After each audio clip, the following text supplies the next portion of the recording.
Hi, this is Jessica DaMassa, and welcome to this episode of Health in 2.00. We are back where we belong on Zoom, and we are ready to answer all of your burning questions about health and technology in just 2 minutes. Jessica, before we go into where, why, and where we're back, where the hell are you now? Last week we were together in Finland, and now I'm in America, and where are you? I am in Nice. Is it nicer, much nicer in Nice? It's so much nicer in Nice. I'm hoping to land some rich billionaire in a yacht off the Côte d'Azur here, so we'll see what happens. If he's watching, I'm available in an NT base, so.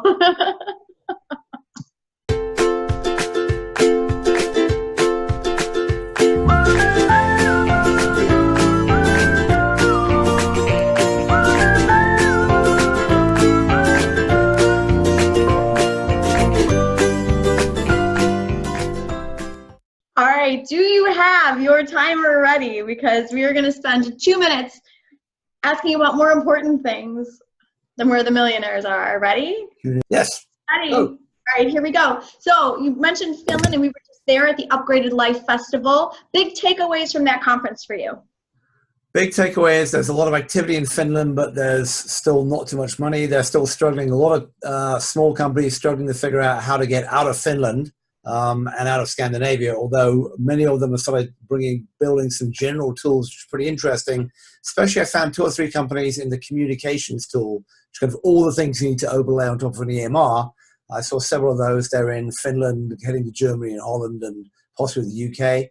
I think there's going to be a lot of values found from our experience in Europe in venture capitalists bringing those foreign companies in and having a real go at the US market and seeing if they can get good valuations and undercut some of the locals. All right, so in the news today, Teladoc's buyout, or actually it was yesterday, Teladoc's buyout of Advanced Medical for $352 million, creating this gigantic global virtual care mega company now. Oh, second big one for them, right? They did Best Doctors a couple of years back, and they spent a lot of their cash on Best Doctors and spending a lot more of their cash on Advanced Medical. So it's an aggressive play from Jason and his team over there, and you've got some fodder about that on WTF Health this morning out on the Healthcare Blog and Ernest. So here's the question, are they overpaying for this stuff? Could you build more organically? Can other players come along with perhaps more sophisticated asynchronous tools that can get over Teladoc, can get over Teladoc's platform? Is it too big now? I don't know. It's certainly a bold move. You should watch my interview because he answers that question. So speaking of bold moves happening all over the place with Jonathan Bush and Athenahealth. There's some smear campaign going on. Talk to me about the rumors. Well, it's more than a rumor, right? So they've dug up all this stuff, not only about his divorce, but now about sort of sexual harassment at work. That looked to me pretty weak. I mean, it sounded very much like Jonathan being Jonathan, which most of us knew about. That's the end of the last question there. So the divorce stuff, though, was pretty unpleasant, whichever way you look at it. There was physical altercations. His then wife came out and said, actually, it's all been patched up and she's okay with it, but obviously it's the mother of 5 kids, so she's probably going to say that. I just have to look at that and go, wow. I mean, this stuff's all coming out randomly at the same time as his company's under this takeover pressure. It's going to be hard for him to survive through this, I think, and we'll probably figure. I would guess by the fall we'll have a new CEO and a new management team in Athenahealth. I can't say I like the way it's being done though, because this isn't about the business so much as it is about coming after a guy who's done what's a pretty fantastic job from the start. So up or down, personalities, personal stuff, that perhaps shouldn't be the way it goes, but it's going to be tough for Jonathan to survive this.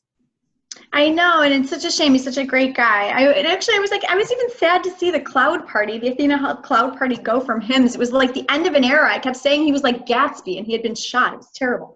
Well, anyway. That's the harsh realities of modern life these days. When you have a nasty investor come after you, these things are going to happen. I'm surprised they're happening this badly, but that's the way it is. Startups, beware, be smart. All right, Matthew, we are out of time. If anybody has any questions that they would like us to answer or things they'd like us to address, please tweet to us. I am at Jess DaMassa and getting tweets from all over the world. And Matthew is at BoltyBoy. We'll see you guys soon. Thanks for joining us for this episode of Health in 2.00.